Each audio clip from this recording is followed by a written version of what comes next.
Hello fellow grower, magandang araw po. In this video, i-share ko naman sa iyo kung paano magpasibol, magpaugat ng cuttings ng adenium. So kukuha lang tayo ng kanyang sanga. Ito halimbawa, no?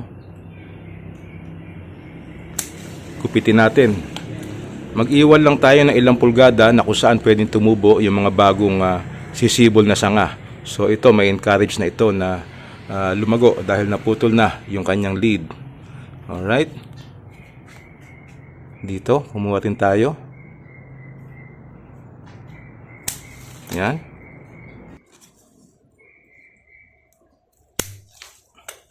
Yan. Alright. So, nabawasan na natin ng ibang mga dahon. Natalupan ko na rin yung dulo. Ngayon, itong adenium, yung dagta niyan, medyo pagkamaselan yung balat mo, napadikit doon sa manipis na balat, irritating. Kaya kung medyo maselan po ang balat nyo, maglagay kayo ng, or magsuot kayo ng guantes. Ako kasi may konting sugat dito sa aking daliri at ayoko madikitan. So, tinalupan ko na yung dulo. Yan. Nakikita ba ng malinaw? At ito po, kailangan medyo punasan natin. Yung iba nga ginagawa dito, pinapatuyo pa ng ilang araw. Pinagkakalos muna yung dulo bago itanid.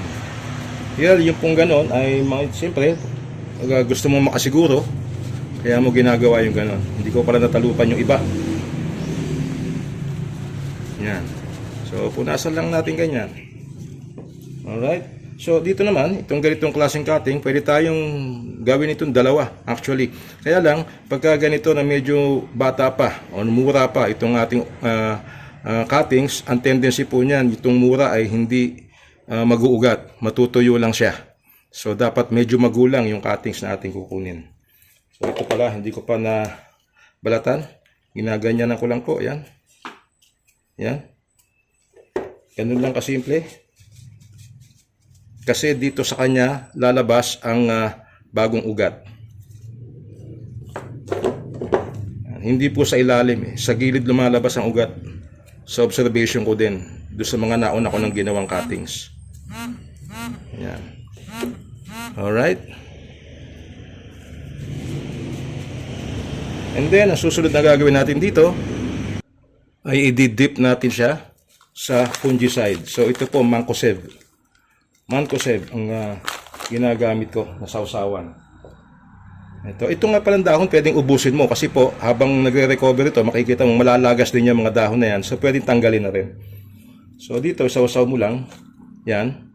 So marami siyang fungicide. And then gumawa tayo ng butas dito. Yung katamtaman laki ng paso okay lang po yan. Hindi kailangan na malaki yung paso mo. Sa isang pasunga na ganito, pwedeng dalawa. Kaya lang, magtatagal siya dito. Kaya, isa lang muna ang ilalagay ko. Itong isang ito, subukan natin pagdalawahin. Dahil medyo magulang naman yung kanyang tangkay. Putulin natin dito. So, dapat mayroong paglalabasan ng bagong sibol. Huwag masyadong maigsi. Yan, mga 4 na pulgada, okay na po yan. Yan. Sausaw natin.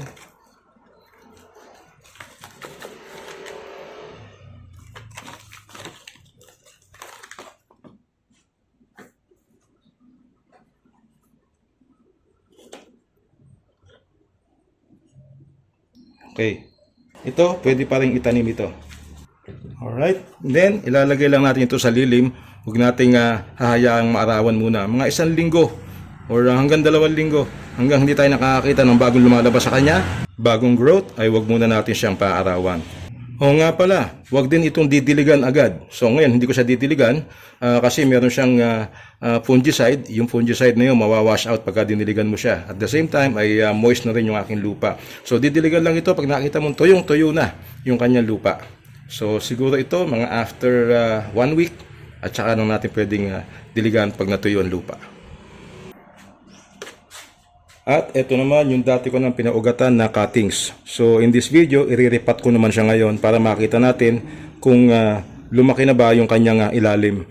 Ito po kasing cuttings ng adenium or ng kalachuchi, ano po, ay yung cuttings niya nag-form din ng codex sa ilalim. So yung kailangan inaangat natin yan. Ang example ay ito. Ito, cuttings din ito lumaki. Ayan, at nagbuo din siya ng laman sa ilalim. Ayan. Ito pa yung isa. Ayan. So puro cuttings lang po ito nanggaling. So yung cuttings ng adenium, pwede magbuo yan ng codex. Yung kalachuchi na regular na po, yung nagiging puno, pagka nagpasibol ka ng cuttings noon, pwede rin siya magkaroon ng codex. Pwede rin ma-develop na lumaki yung kanyang katawan. Ito po kasi galing ito sa kalachuchi natin, yung native na nagiging puno. So meron din siyang laman, no? Alright. Tanggalin naman natin ito ngayon sa kanyang container para makita.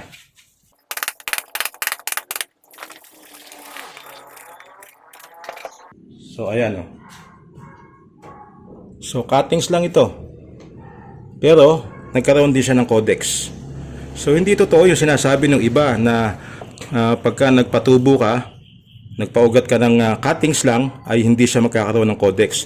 Hindi kailangan na laging sa buto nang gagaling ang adenium natin para magkaroon ng codex. So ito i-develop mo na lang, kailangan iangat ito sa lupa para ma-encourage na lumaki pa. Ito ring lupa niya ang gagamitin ko, ito ring kanyang paso pero magkahiwalay na. At ito, hindi ko nahaluan ng fungicide yung lupa kasi wala naman ako sinira sa kanya na ugat at hindi ko na rin siya hugasan ng tubig. Pwede mo hugasan ng tubig kung gusto mo, pwede mong patuyuin muna. Kung gusto mo, nasa sayo yan. Kagaya nitong nandito na hinugasan ko, bare root. So, pwede rin hindi mo siya hugasan, nasa sayo na yan.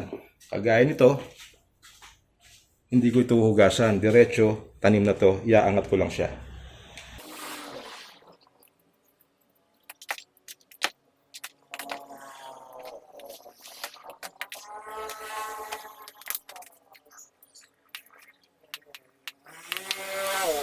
Alright, so dati nakabaon siya hanggang dito.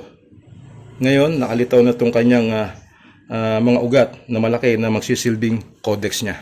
Pwede mong tanggalin yung ugat na naka-expose sa ibabaw, kagaya nito, yung maliliit. Pero yung pagtatanggalan, kailangan lagyan mo siya ng fungicide. So ito, hindi ko na siya gagalawin. Babayaan ko lang siya. Yung iba sumasahid sa lupa, tatabunan ko lang yan. Okay? Ito namang isa, hinugasan ko para malinaw nating makita yung kanyang codex. Ayan, o. So, lagyan na natin.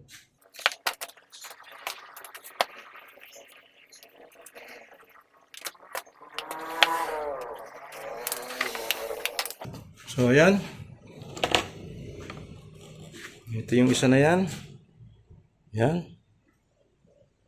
And then, masyado siyang mahaba. So, dito, dahil masyado siyang mahaba, pwede natin siyang putulan. At ito, naputulan na natin. Sobrang haba niya kasi, magiging mabuhay. At yung pinutol sa kanya ay ito, nakatanim na rin kasama ng ibang mga cuttings. Yun namang mga inilipat natin. Ayan. Nairipat na natin yung mga naunang pinaugatan na cuttings. Alright, hanggang dito na lang. Maraming salamat po sa panonood. At sana ay nakapulot ko ng idea kung paano tayo magpasibol, magpaugat ng cuttings ng adenium. Pati na rin ang kalachuchi.